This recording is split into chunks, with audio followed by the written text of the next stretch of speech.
Bonsoir à tous, bienvenue sur 8 Mont-Blanc à la une de ce jeudi 24 mars. Les élèves du lycée Louis-Armand de Chambéry-le-Haut étaient mobilisés aujourd'hui. Ils dénoncent l'installation de tourniquets à l'entrée de leur établissement dans le cadre de la sécurisation des lycées voulue par Laurent Wauquiez. Et puis l'invité de la rédaction aujourd'hui sera le PDG d'Ethical Coffee Company. Cette dernière fabrique les fameuses petites capsules de café. Elle est menacée de redimensionnement à la suite de litiges avec le leader mondial du marché. Enfin, nous parlerons ski de printemps à la fin de ce journal. L'opération a débuté depuis le 20 mars. L'objectif, profiter du décalage des vacances scolaires pour attirer les touristes français. Je vous le disais en titre, les lycéens chambériens se sont mobilisés aujourd'hui. En Haute-Savoie, 2 établissements à Passy et à Annemasse se sont engagés pour faire partie des lycées tests en matière de sécurisation. En Savoie, Laurent Wauquiez, le président de la région Auvergne-Rhône-Alpes, a décidé de choisir le lycée Louis-Armand de Chambéry-le-Haut pour installer des tourniquets à l'entrée. Le but, filtrer les élèves. Une décision qu'une partie des lycéens chambériens rejette fermement. Sébastien Germain était sur place ce matin. Carnet de correspondance. De toute façon, ça sera comme ça quand tu auras les portiques. Ce jeudi matin, pour rentrer dans l'enceinte du lycée Louis-Armand de Chambéry-le-Haut, il fallait montrer patte blanche. Un barrage filtrant a été mis en place et seuls les élèves convoqués pour les épreuves anticipées du baccalauréat pouvaient rentrer. Le but, c'est de montrer aux gens que quand tu auras les portiques, il faudra faire la même chose. On aura des portiques, on aura des badges, il faudra passer. Là, en gros, on leur dit, vous nous montrez votre carnet. Si vous n'avez pas votre carnet, vous ne rentrez pas. Dans le collimateur de ces 200 lycéens qui ont campé devant leur établissement toute la journée, les portiques ou les tourniquets voulus par le nouveau président de région, Laurent Wauquiez. Ils stigmatisent le quartier, Chambéry-le-Haut.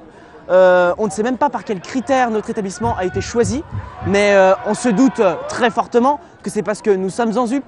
Enfin bon voilà, vous voyez un peu le contexte.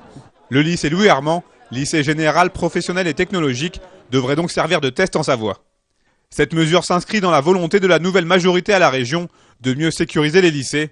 Une décision loin de faire l'unanimité au sein même de l'établissement. Il y a eu un conseil d'administration hier soir. Il y a quasi unanimité du conseil d'administration puisqu'il n'y a eu que 2 abstentions. C'est les 2 abstentions des proviseurs qui sont un peu dans le droit de réserve. Voilà, mais sinon unanimité de tous les membres présents du conseil d'administration contre ces mesures. Le coût évalué de la mise en service de ces tourniquets et autres caméras de surveillance s'élève aujourd'hui à 100 000 €. Par ailleurs, d'un simple aspect technique, ces opérations de sécurisation semblent compliquées à mettre en place. Les portiques, c'est une annonce stupide. Il n'y aura aucun portique. Parce que les portiques, ça ne marche pas dans un lycée. Ou alors, il faut faire venir les enfants, les élèves, 1h30, 2 heures avant, comme quand on va prendre l'avion.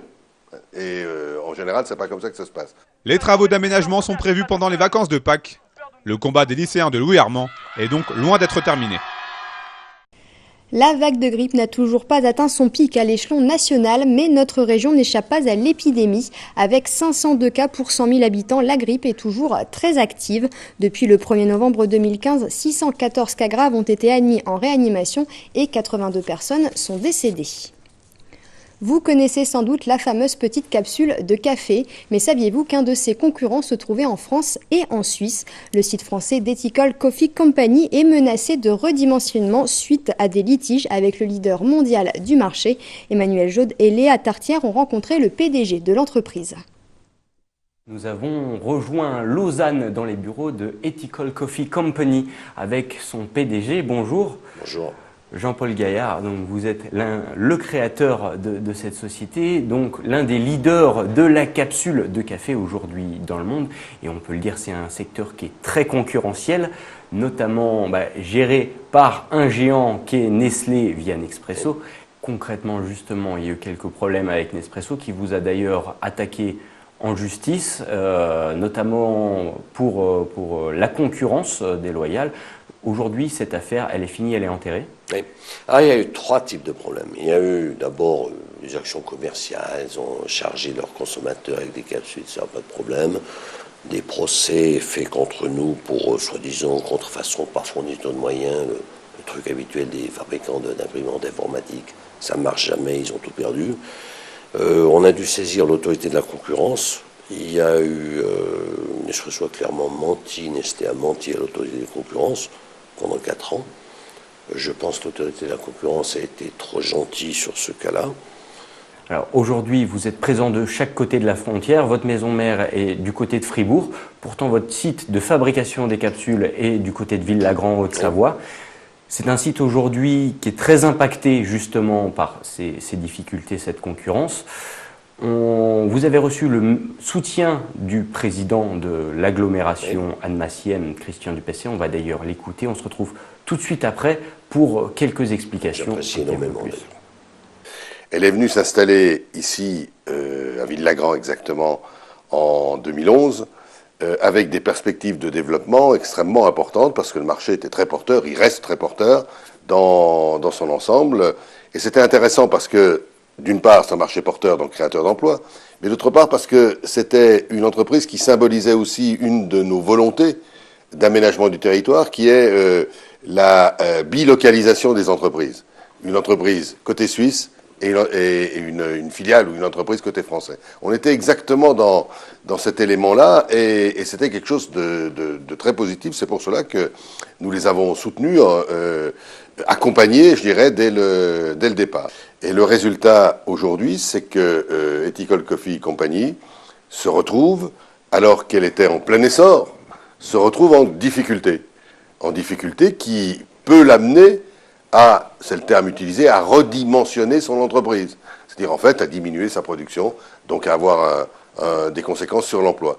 C'est donc normal qu'on soit là, à côté d'eux, pour dire que c'est pas normal, c'est pas logique.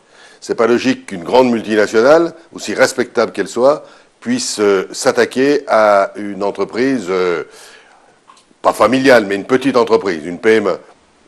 Monsieur Gaillard, donc c'est vrai que cette entreprise de Villagrand aujourd'hui est vraiment impactée. Concrètement, elle ne fonctionne pas aujourd'hui à sa pleine puissance, à sa pleine puissance de productivité. Largement pas, on est à peu près à 70 personnes. On parle peut-être de réduire l'effectif, c'est ces discussions qu'on a en ce moment, d'où l'intervention de M. Duplessis, nos contacts, etc., que j'apprécie énormément. Et tout ça en raison justement du fait qu'on s'est permis de faire un café qui était meilleur que celui de Nespresso, en plus biodégradable. C'est pour l'environnement, on fait quelque chose qui est bon. On a tous des enfants, ils auront tous une vie après nous, et ce qui se passe aujourd'hui, les 5 grammes de café dans une capsule en plastique ou en aluminium, c'est sincèrement ridicule. Ça ne devrait pas être ici, mais à mon avis être interdit.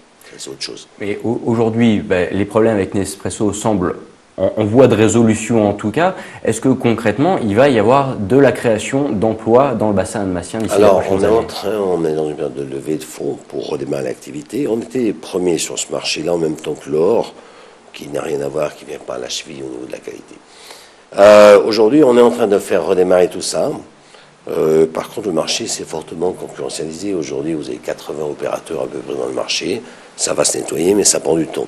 De l'autre côté, nous, on a des claims, des dommages demandés en tribunal devant Nestlé pour à peu près 2 milliards dans le monde entier, entre la France, la Suisse, la Belgique, l'Allemagne, les États-Unis, enfin, etc. Donc, quelque part, cet argent est justifié par expertise sur les dégâts que Nestlé nous a fait dans notre développement. Aujourd'hui, si Nestlé avait joué le bon concurrent, eh bien, on est honnête, bataille, jeu, marketing, n'importe quoi, tout le monde peut se battre, qui essaie de faire un meilleur coup. Et s'ils n'y arrivent pas, c'est leur problème, ils peuvent y arriver. Mais concrètement, les emplois, justement, est-ce qu'ils vont arriver dans les prochaines années ? Aujourd'hui, on serait à 500 emplois. On espère y remonter. Maintenant, je ne sais pas quand, question de vitesse de remontée. Et ce qui nous a mis une réputation de la capsule qui coince, elle ne coince plus, je répète. Les ventes augmentent chaque jour. Par contre, quelque part, on a perdu 4 ans dans un marché qui, dans l'intervalle, s'est fortement concurrentialisé. Donc, on va essayer de les rattraper. C'est un immense challenge. D'où ma demande d'intervention auprès de M. Duplessis qu'il a fait de façon magistrale. J'espère que nous pourrons avoir du support aussi économique pour justement pouvoir redémarrer, amener Villagrand au site, au nombre d'emplois qu'elle mérite, et ouvrir une seconde usine sur laquelle nous avons une option dans la même région. On est encore loin de la capsule Vallée comme il avait été prévu à la base au lancement de cette antenne française en 2011. Oui, on en est loin, pour une seule raison, Nestlé, autrement on y serait, ça ne se discute pas. On a été obligé de venir au ministre, à l'appel au soutien ministériel pour faire face. Oui, parce que en fait, la Nestlé a complètement floué l'autorité de la concurrence en leur racontant des mensonges pendant 4 ans. L'autorité était, à mon avis, je vais être très direct, naïve par rapport à ça. Pas tellement les rapporteurs, mais l'équipe qui a jugé. Et je pense qu'effectivement, si l'autorité de la concurrence avait fait un job correct, complet, eh bien, on ne serait pas dans ces situations-là. Donc, d'où en fait, la demande est double. La demande, elle est d'aide, une demande de remise en ordre de la situation et de quelque part de sanctionner ce genre d'agissements qui sont simplement illégaux. Ça fait des dommages à l'économie, vous en avez la preuve. Tout simplement. Merci beaucoup, Monsieur Gaillard, pour cet entretien. Voilà, c'est ce qu'on pouvait dire depuis ces locaux de Ethical Coffee Company, ici à Lausanne. Et puis, on se retrouve très bientôt. À très bientôt, Emmanuel. Depuis le 20 mars dernier, la montagne française a lancé sa grande opération de sensibilisation, le printemps du ski. L'objectif est simple, profiter du décalage des vacances scolaires d'une semaine pour attirer les vacanciers français. Pour l'instant, si le mois de mars semble à la hauteur avec un remplissage plus que satisfaisant, le mois d'avril est un peu à la peine côté réservation. Alors, qui sont ceux qui aiment cette montagne au printemps et quelles activités pratiquer? Alexis-Olivier Sbriguillo s'est rendu à Val d'Isère. Avec le beau temps, les clients délaissent un petit peu les pistes pour profiter de la montagne un peu différemment. Le soleil, le barbecue et des marches en montagne. Là, donc, on marche pendant 2 heures, environ 8 km, 8 ou 10 km. Et c'est dynamique, mais on a quand même le temps d'apprécier le paysage. On a tout pour nous, on a l'impression d'être seul au monde, presque. Et c'est vrai qu'on a le temps, comme toutes les marches, on a le temps de penser à soi, de penser à ses pieds, de penser à son effort. Et ça fait beaucoup, beaucoup de bien. C'est finalement 2 journées en une. Le matin, le ski et l'après-midi, autre chose, en profitant des multiples activités liées à la montagne. Même si à Val d'Isère, le nombre de skieurs reste constant, on apprécie aussi faire autre chose. Je la trouve plus jolie justement dans les endroits où il n'y a pas de skieurs. Pourquoi ? Parce que c'est serein, c'est la plénitude, c'est la douceur. Donc c'est toujours de la promenade et je trouve que la promenade c'est magnifique. La montagne est belle, donc je l'aime l'été et l'hiver d'ailleurs. Tout le monde a bien ses bâtons, ses gants, ses lunettes de soleil. Voilà, une petite pâte de fruits si on a une hypoglycémie. Voilà, on part pour 2 heures, donc c'est parti, on y va. Et c'est peut-être l'essence même de l'opération Printemps du ski. Refaire venir en montagne ceux qui ne sont pas forcément des adeptes du tout ski en leur proposant autre chose. Bah oui, justement parce que le tout inclut toutes ces activités qui sont pas des activités de ski, donc il y a vraiment moyen de profiter de beaucoup d'autres choses que le ski. Donc c'est vrai que dans les mois de décembre et janvier, c'est vraiment des gens qui privilégient cette activité-là, mais après, avec le soleil faisant, il y a beaucoup de choses qui se font. Beaucoup. Une opération débutée le 20 mars et qui va permettre de voir fleurir dans les stations partenaires des gratuités, des formules tout compris, bref, de remettre le client au cœur de l'offre de montagne, du ski, mais plein d'autres choses. Une dernière info pratique avant de se quitter. Ce soir et demain, la circulation sera particulièrement difficile sur la RN 205, notamment pour accéder au tunnel du Mont Blanc. La faute aux nombreux automobilistes qui se rendent en Italie pour les fêtes de Pâques. Le temps d'attente pour franchir le tunnel pourra atteindre plusieurs heures. Le préfet de Haute-Savoie conseille à tous les automobilistes d'éviter les heures de pointe, 7h et 17h, et de se renseigner grâce aux panneaux à messages variables installés sur l'autoroute A40. C'est la fin de ce journal. Merci à tous de l'avoir suivi. Tout de suite, vous retrouvez la météo de Thierry Paulme. Passez une très belle soirée et à demain.